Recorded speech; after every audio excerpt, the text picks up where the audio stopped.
This evening, while chilling out, I thought I would look over a debate that was held in the House of Commons regarding veterans' mental health on the 12th of March this year. All right.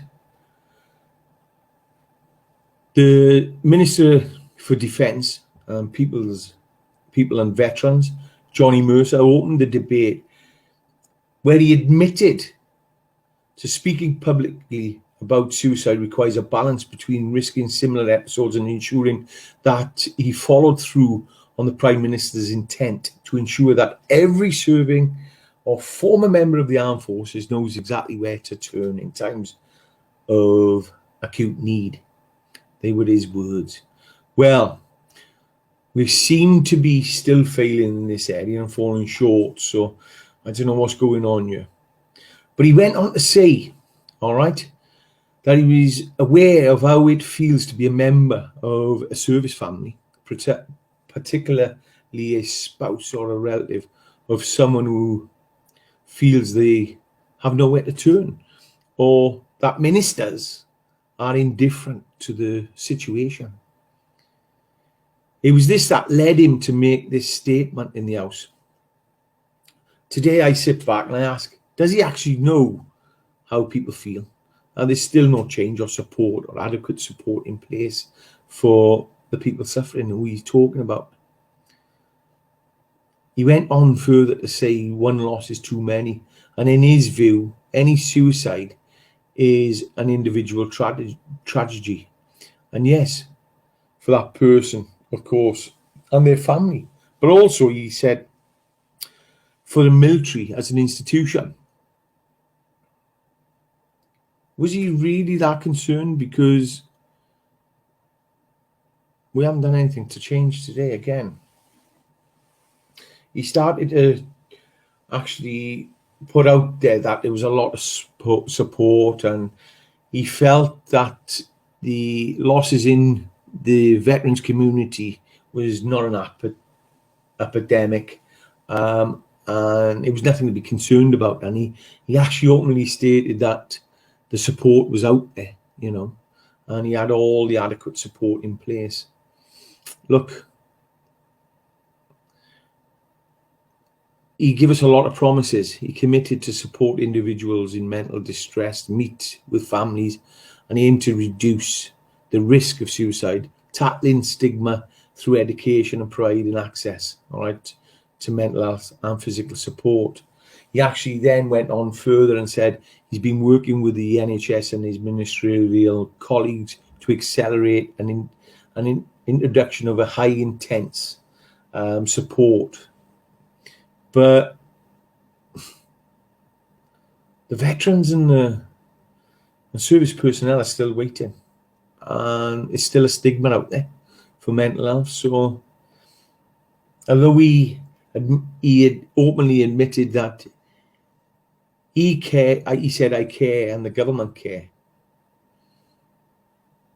But the actions don't show that they care.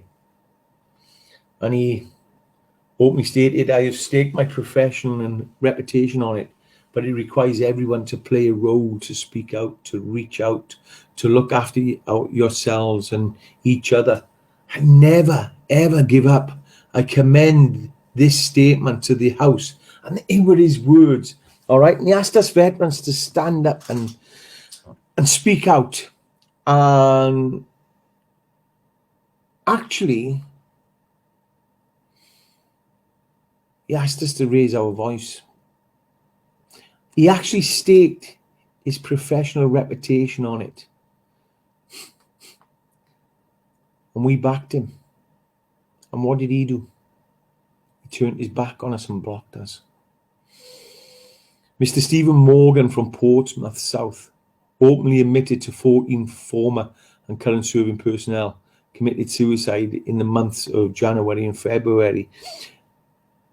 This gentleman went on to say, we do not know the full scale of this crisis for veterans because unlike our major allies, such as Canada, New Zealand and the US, coroners in the UK do not record veterans' suicide. This lack of data makes it extremely difficult to know the full scale of the problem, but it also makes it difficult to provide a better, more targeted intervention. All right. Veterans Against Suicide, Jeff Williams and Jim Weil actually raised a petition about this and asked to change the procedures and the way the coroners record suicides for veterans, and wanted to put veterans in there. And this was pointed out by Stephen Morgan, all right, the MP, and he actually stated it was extremely difficult to know the scale of the problem if we didn't have it. He then went on further to state 60% of military personnel who experience mental health problems do not seek help due to the stigma. This was followed by an open statement. He was saying he was disappointed that the day before, that's during a budget review, only 10 million was allocated to the mental health and support of veterans. So there was a lot going on in this debate, which, when I look back, we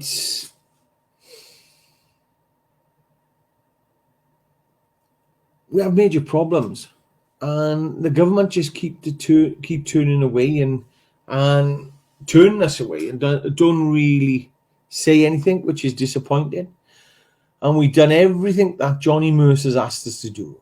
We've spoke up, we've wrote letters, we've done protests, and we still ain't getting anywhere. All right. Then another MP actually asked when was the promise to end the continued hounding and prosecution of our veterans, which was actually promised during the election campaign. MPs are out there and they're actually raising their voice, which I've seen in this debate, and absolutely brilliant. But I've read some of the replies that Johnny Mercer has given to the questions, and it's shocking, to be honest with you.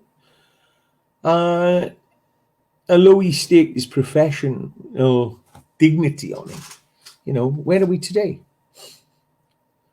5 months on, where are we? We don't seem to be any further forward. Veterans community are doing brilliant.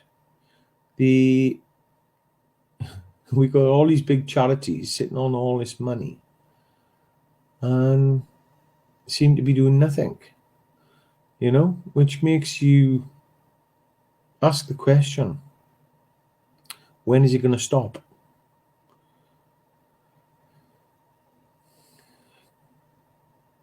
Johnny Mercer, you need to really sit down and see where you are, because at this moment in time, you seem to be burying your head in the sand like an ostrich.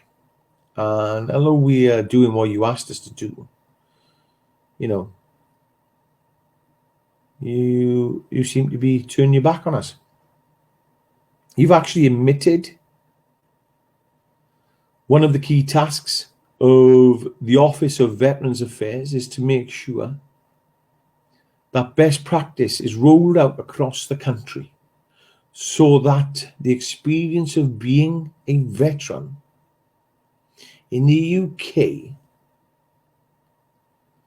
all right, will be the best in the world. And that was stated by the Prime Minister, Boris Johnson. He actually said to the House that this will be the best country in the world in which our armed forces, veterans, to be in. Look, we're still far from even getting off the starting blocks, if we've got to be truthful. All right, best in the world. We were the best army in the world once. The way you're stripping the army down and cutting it and everything, well, what are we? You know, it seems to be we're not interested anymore. So that's where we are. I know we've had COVID-19, the epidemic, all right? And I know there's been a lot of uncertainty, but you've just created more uncertainty. Today we'll lose one lost suicide every 6.5 days, all right? Majority of charities are closing facilities and turning veterans away. And we still have a massive stigma regards mental health. 172 days ago, since you've done this debate on the 12th of March, we're no further forward, apart from Johnny Mercer, you ignoring, blocking people on social media and sending the police to veterans' houses to warn them for following your instructions to speak out and raise their concerns. There's only one thing I got to say. Johnny, is it time for you to actually embrace the veterans community and support us? Or is it time for you to step down for somebody else to step in who can do the job? And I know I'm going to get a lot of flack from other veterans who support me, who say, oh, Johnny Mercer's done this, Johnny Mercer's done that. Has he? What has he really done? All right? Because I'm going to tell you now. I'm going to bring a video out on Tuesday. And there's going to be a lot of people shocked to what's really going on. All right? I'm going to bring figures to the table. I'm going to bring stories of people's plight in life, how they've struggled, and not just from the military. I've got serving personnel. I've got veterans. All right? I've got people in the fire service. I've got people in the police. I've got people in the medical profession. And they're all suffering because there's an element of our government which is letting them down. And they feel they are not getting anywhere when they speak out, and when they try and rectify something. And look, it's all to do with the CSA, or Child Maintenance Service as it's called today. All right, we have a lot of people who are getting hounded, and there's no support there. All right, so I'm going to bring a lot of things to the table on Tuesday. I'm doing a one-to-one, so all out for that, and tune in because you will be shocked at what's coming. All right, I was shocked, and I didn't expect. I've heard some things over the last 3 weeks which have really torn inside my heart and really pulled on my heartstrings. But what I got coming on Tuesday will actually show you the problems we have got. You know, we've got veterans who are suffering. We've got people within the armed forces who are serving at the moment currently who are struggling. And they're struggling because they're going through traumas, life traumas, personal life traumas, and they don't know where to turn because there's a big stigma. All right, and I'm going to break it on Tuesday, so get ready for that. I love you all, and I had to do this video tonight because I just think Johnny Mercer needs to have a little bit of a kick up the arse to what's really going on, you know, in his debate. I've just looked through the debate, and the same questions are coming up all the time, and we're just getting bullshit answers. Needs to stop, ladies and gentlemen. We need change. All right, love you all. Take care. Goodbye.